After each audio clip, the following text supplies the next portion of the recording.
Lechaim a todos. Sejam todos e todas bem-vindos para mais uma aula de Hassidut e Kabbalah. Hoje vamos falar sobre o tema o que fazer quando a sua cabeça fala uma coisa e o seu coração fala outra. A cabeça tem um desejo, o coração diz o contrário. Quem nós devemos seguir na vida? Quem vocês acham que é mais verdadeiro, pessoal? Cabeça ou coração? Fábio? Cabeça. Quem acha que coração é mais verdadeiro? Quem fala mais a verdade? O cérebro, tuas emoções. Coração? Então vemos aqui que na nossa plateia tem uma discussão sobre qual dos dois é mais verdadeiro. Por um lado, alguns acham que a razão diz mais a verdade. Por outro, a emoção. Na verdade, toda a discussão é o que significa ser verdadeiro? Será que verdadeiro significa uma verdade absoluta que ela é válida para todos? Ou será que verdadeiro significa a tua verdade? O teu caminho particular? Se você considerar que existe uma verdade absoluta, a razão é mais verdadeira do que o coração. Porque qual que é a diferença, como a Hassidut nos explica, entre cérebro e coração? A diferença é muito simples. O cérebro, a lógica, ela busca sempre saber a verdade de cada coisa. Não a minha verdade, não quem eu sou. O que aquilo significa. Emoções não. O que significam emoções? Como eu reajo a certa pessoa. Como eu reajo a certa coisa. Como eu reajo a certa situação. Então, todo o conceito de emoções é subjetivo de acordo com cada ser humano. Então, não existe uma verdade absoluta no mundo das emoções. É simplesmente como eu me sinto em relação a algo. Por exemplo, para mim agora pode estar frio e para o Fábio está quente. Algum dos dois está mentindo? Não. Eu estou me sentindo com frio e ele está se sentindo com calor. O sentimento também em relação a pessoas é a mesma coisa. Eu posso ter amor a alguém e você ter ódio.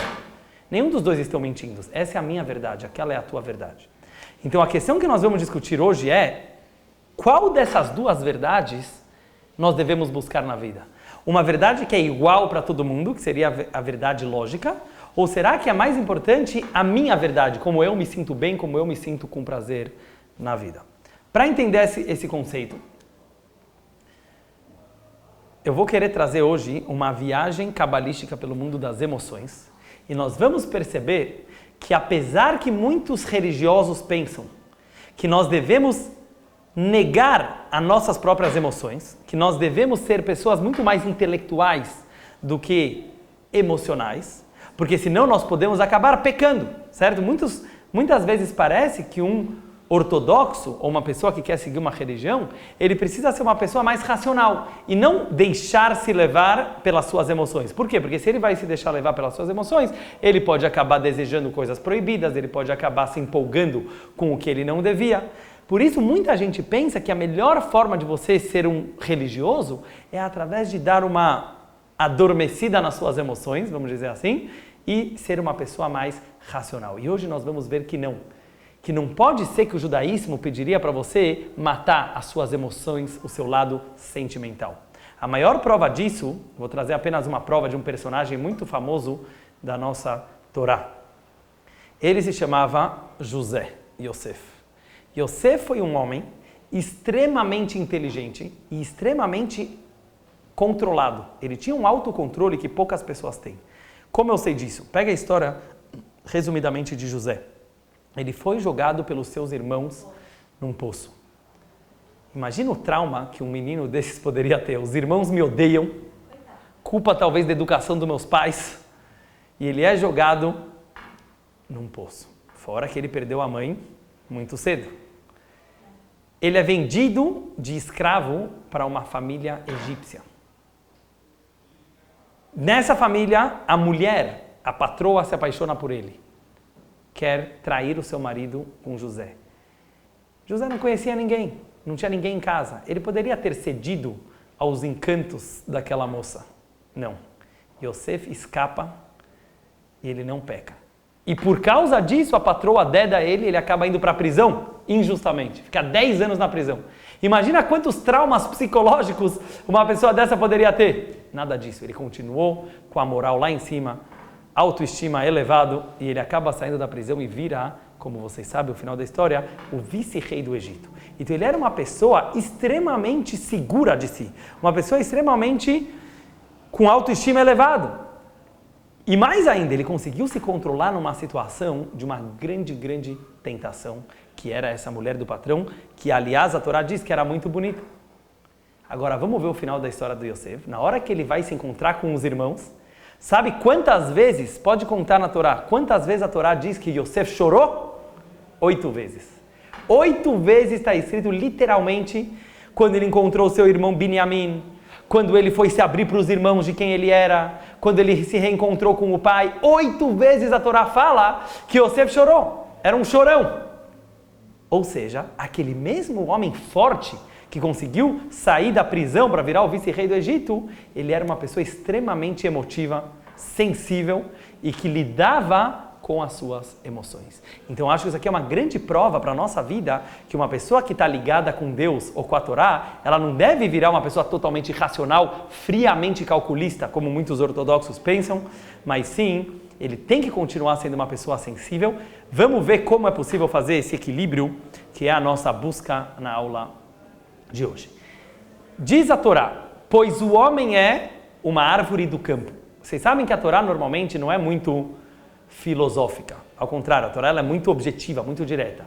Normalmente a Torá ou está contando uma história de Abraham, história do Egito, história da saída do Egito, ou a Torá está dando ordens, mandamentos, como você deve se comportar ou não. Tem 613 mandamentos na Torá.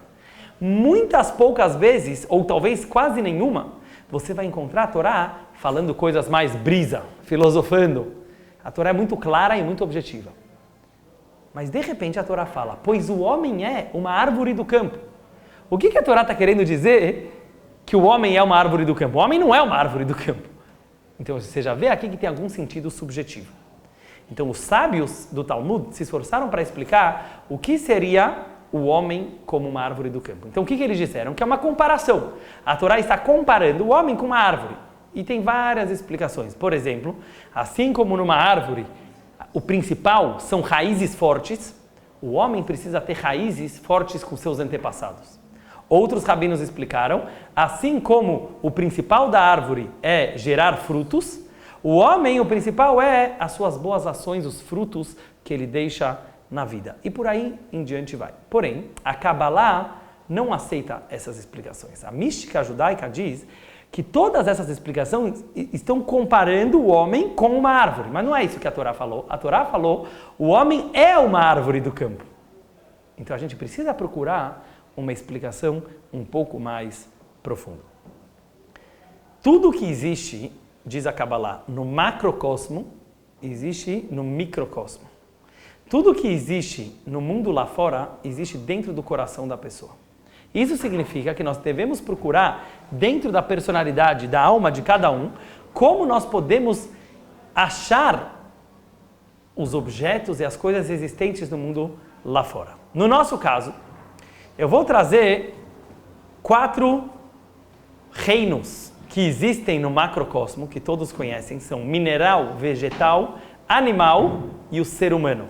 Na escola nós aprendemos que tem 3 reinos, né? Porque o ser humano ele é colocado também no reino animal. Ele é chamado de animal racional, mas óbvio que pela Torá nós não aceitamos isso. E nós falamos que existem 4 reinos, certo? Mineral, vegetal, animal e o ser humano é um reino à parte. Dentro de cada pessoa, dentro de cada ser humano, existe esses 4 reinos também. E vamos tentar analisar cada um deles. O que seria o mineral dentro de você? O mineral dentro do ser humano. O mineral é uma pedra, um ser inanimado. Você não vê aparentemente nenhuma vida numa pedra.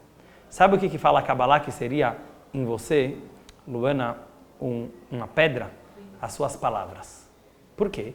As palavras de uma pessoa podem ser totalmente mortas. Não mostram quem ele é de verdade. Vamos pegar um exemplo bem brasileiro. Um político pode chegar na televisão, ele vai falar, eu prometo que se eu for eleito eu vou fazer isso e aquilo e tal. não é só que ele não vai fazer. Mesmo na hora que ele está falando, ele já sabe que ele não vai fazer. Ah, mas ele falou. Essa é uma prova muito doida que no ser humano existe alguma coisa que não mostra quem ele é. Um homem pode chegar para uma mulher e falar, eu te amo, e é mentira. Pode ou não pode? Então, ao mesmo tempo que uma palavra pode expressar algo mais profundo, a palavra ela pode não expressar nada, ela pode falar uma mentira também. Então, pela Kabbalah, as palavras sozinhas são minerais. O que está acima do mineral? Vegetal. Vegetal já tem mais vida, não pode se locomover, mas ele pode crescer. Sabe o que seria isso dentro da gente? Nossas emoções, nossas midot. As emoções de uma pessoa, elas são muito interessantes. Uma pessoa ela não tem a capacidade de mudar completamente a sua natureza. Por exemplo, alguém que nasceu mais extrovertido, ele sempre vai ser extrovertido. Ele pode ter passado por traumas ou ele pode ter tentado se conter, então talvez ele vai ficar com aquela vontade enrustida. Mas você tem uma natureza, você tem um estilo de ser, você tem uma personalidade. Essa personalidade particular, individual de cada um, ela é imutável. Por exemplo, até mesmo os sábios do Talmud, eles são considerados pela Kabbalah como pessoas que têm uma certa natureza específica. Então, por exemplo, tinha um rabino que era o Hillel, e tinha outro rabino que era o Shammai. Hillel liberava quase tudo e Shammai proibia quase tudo. Diz a Kabbalah, por quê? Porque o Hillel, bem-vindo David, ele tinha uma alma de chesed, de bondade, enquanto Shammai tinha uma alma de gevurah, que é severidade. Então, cada um acabava levando a lei judaica de acordo com a sua natureza, mesmo que seja uma natureza espiritual. Por isso, a emoção pela Kabbalah, ela é comparada com um vegetal. Por quê? Porque o vegetal ele não pode mudar, como eu falei agora, a emoção não muda, mas ela pode crescer, ela pode ficar mais madura. O que quer dizer mais madura? Por exemplo, uma pessoa que ela é muito, muito boazinha, ela é muito chesed, mas se ele vai ser bonzinho de um jeito infantil, vou ajudar todo mundo, qualquer pessoa pode fazer o que quiser comigo, vão pisar em cima dele. Uma hora ele vai começar a fazer bondade para pessoas ruins. Ele vai extrapolar na bondade. Então o judaísmo fala, seja bondoso, mas de uma forma madura. Você vai precisar trabalhar a sua bondade para saber onde fazer bondade, como fazer bondade, para a tua bondade não virar uma maldade. Às vezes pode fazer bondade que você está atrapalhando até a própria pessoa. Ou, por exemplo, uma pessoa que ela é muito severa. Ele pode ser severo negativamente, que ele é muito cri-cri, muito crítico com todo mundo, ou não, ele pode ser autocrítico, ele pode canalizar aquela severidade para si próprio, para ser uma pessoa melhor. Então todas as nossas midot, elas podem crescer, elas podem ficar mais maduras, mas sempre no mesmo caminho. Aí vem o intelecto. O intelecto, a razão humana, ela está acima das emoções, ela é comparada com um animal. O animal, ele, além de crescer, ele se locomove, ele pode se mover, diferente da planta que não sai do lugar. Qual é a grande vantagem do homem ser intelectual? Que ele consegue mudar de posição e mudar de opinião e conseguir enxergar vários pontos de vista diferentes. As emoções não conseguem. Quando você está com raiva de alguém, é pura raiva. Vai vir alguém te falar bem daquela pessoa, você não quer nem saber. Você não quer ouvir falar. Ou, ao contrário, quando você ama muito alguém, vai vir alguém te falar mal daquela pessoa, você não quer nem saber, você está apaixonado. Isso é emoções. O intelecto vem falar, não, calma. Ele é bom por isso, mas ele é ruim por aquilo. Socialismo é bom por alguns motivos, capitalismo é bom por outros motivos. Então a grande vantagem do cérebro é que ele consegue divagar por várias áreas diferentes e conseguir achar um equilíbrio entre todas elas. E essa é a razão que o cérebro domina o coração. A grande vantagem do ser humano é que nós não somos animais, temos uma bióloga aqui, ela pode comprovar pra gente, um animal ele age por instinto. Então, hoje em dia se descobriu que tem animais mais espertos, né, como o golfinho, o macaco, mas ele continua agindo por instinto. O que significa que um animal ele age por... Ele pode até ter uma inteligência, mas tudo que ele faz vai ser uma esperteza maior para conseguir comer, para conseguir procriar a espécie. Sempre vai estar ligado com o seu instinto de sobrevivência, depois, o seu instinto de sobrevivência. Mas o ser humano não. O ser humano ele tem a capacidade de dominar o seu instinto. Então vamos dar um exemplo. Alguém aqui tem um cachorrinho, certo? Por exemplo. Ele pode ser o melhor amigo do cachorro, e não é uma mentira. O cachorro realmente ele é muito emotivo, então ele vai se apegar muito ao pai. Mas depois de 20 anos você tem, ele vai te morder. Mas como ele me mordeu? 20 anos eu tenho esse cachorro. Mas não importa, ele estava com fome. Sério, ele estava com fome. Ele vai te morder. E muitos donos de cachorro já me falaram isso. Mas eu não vou entrar na polêmica dos cachorros agora. Seja como for, um animal, ele age por instinto. Então, se ele ficar com muita raiva de alguém, ele vai morder. Ele não vai fazer, agora eu vou fazer um yoga, espera aí. deixa eu respirar e eu não vou morder. Tem não seres vai. humanos também. Não, óbvio, tem muitos seres humanos que agem como animal. Mas, isso eu concordo. Por isso que você já achou que o cachorro é igual ao ser humano. Porém, o ser humano, se ele quiser... Boa, Luana, tem que enfatizar isso. Se o ser humano quiser, ele pode dominar as suas emoções. Então vamos dar um exemplo bem simples. Eu tô lá no meu trabalho, eu tô com muita raiva do meu patrão, ou da minha patroa. Tá muito folgada, ou algum colega de trabalho, quero xingar. Aí a pessoa tá prestes a xingar, ouve, a pessoa tá prestes a xingar. Aí ela vai lá e respira e fala, vem o cérebro e ele fala pro coração, você tem razão total, você pode explodir, mas você explodir, você vai perder o emprego. Vale a pena você explodir? O coração vai falar, você tem razão. Ou seja, se uma pessoa quiser, o coração ele sempre cede ao intelecto. Isso está escrito no Tânia, uma das bases da Hassidut, que qualquer ser humano, se ele quiser, a mente pode dominar o coração e ele não vai ir atrás do instinto, mesmo quando ele está prestes a explodir. Depois ele pode ser uma pessoa mais profunda, não é só para não perder o emprego. Alguém está te irritando muito, você fala, quer saber, não vou estourar com aquela pessoa. Ele que é coitado, está cheio de traumas, está cheio de complexos, está cheio de problemas. Ou seja, o cérebro ele vem para conseguir dar ideias, porque o coração não consegue fazer isso sozinho, mas o cérebro ele consegue acalmar, dominar e canalizar um pouco o nosso coração. Acima do intelecto, depois, perguntas no final, acima do intelecto, tá então o intelecto é o animal dentro da gente, lembra que ele falou os 4 reinos. Quem seria o ser humano dentro do ser humano? O ser humano na Kabbalah ele é chamado de Medaber. Medaber quer dizer o ser falante. Isso significa que o maior dom do ser humano não é a razão, é o poder de comunicação. Mesmo que eu falei antes que as palavras sozinhas elas são mortas, mas por outro lado, se uma pessoa quiser usar as suas palavras para bons resultados, como fala, para fins positivos, é uma coisa fantástica, melhor do que ele ser apenas uma pessoa genial. E hoje o mundo está comprovando cada vez mais isso. As empresas estão pegando pessoas, contratando pessoas que têm comunicação boa, que elas sabem compartilhar ideias, que elas sabem se comunicar, melhor do que um gênio. Porque um gênio é muito bom, mas se ele ficar pensando sozinho, ele é uma pessoa só. O grande dom do ser humano é saber fazer uma reunião, é saber trocar ideias, é saber pensar em conjunto. É isso que levou a termos sociedades e democracias, etc., como nós temos nos dias de hoje. Em outras palavras, o maior dom do ser humano é extrapolar o ego, é conseguir transcender. Essa transcendência ela vai além até da razão humana. Por que eu trouxe tudo isso? Vamos voltar para o passuco da Torá. O que a Torá fala? Fernanda, quem é o homem? O que eu falei antes? O homem é uma árvore do campo. Qual desses 4 é a árvore do campo? Quem lembra? Árvore é o quê? Vegetal. Vegetal era o segundo reino, certo? O que é o vegetal na pessoa? Emoção. Muito bom. Chegou tarde, mas presta atenção. As emoções são o ser humano. Olha que profundo que a Torá está falando. Quando a Torá diz o homem é uma árvore do campo, cabalisticamente falando, a Torá está querendo dizer, sabe quem você é?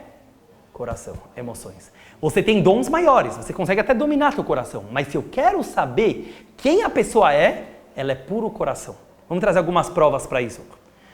Quando você pergunta normal assim, aquele cara é gente boa? Você está procurando alguém para casar. É gente boa ou não é gente boa? O que você está perguntando quando você fala gente boa? Se ele fala bem? Não. Se ele é muito inteligente? Também não. Se ele se veste bem? Também não. Quando você fala relações humanas, você está perguntando, ele é egoísta ou ele é altruísta? Ele pensa nas outras pessoas? Ele é estourado ou ele é bonzinho? Olha que interessante, quando você fala gente boa, quando você está se referindo à própria pessoa dele, você está querendo olhar a parte emotiva daquela pessoa. Mais uma prova, a dificuldade de alguém mudar uma emoção.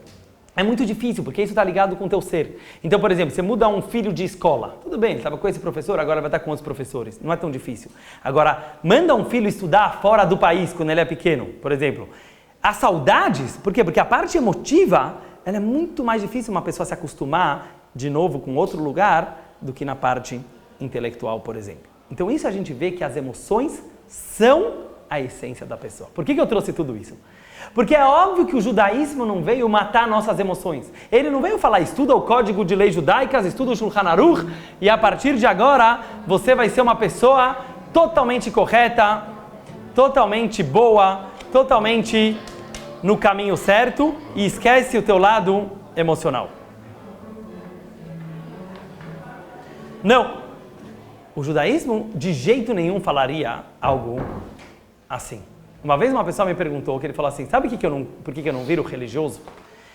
Porque é todo mundo igual. Ele falou, fui lá numa yeshiva, 3.000 alunos, todo mundo se veste igual, balança igual, fala igual, estuda o mesmo livro. É um bando de robôs. E eu ri para ele e falei, você tem razão. Você acha que é isso que Hashem quer? Óbvio que não. E é isso que eu quero trazer agora. O judaísmo acredita em duas verdades, e com isso a gente vai responder a nossa pergunta do começo. Quem é mais verdadeiro, o cérebro ou o coração? Tem duas verdades. Existe uma verdade absoluta, existe uma verdade relativa. E a nossa missão na vida é unir essas duas verdades. A verdade absoluta, qual é?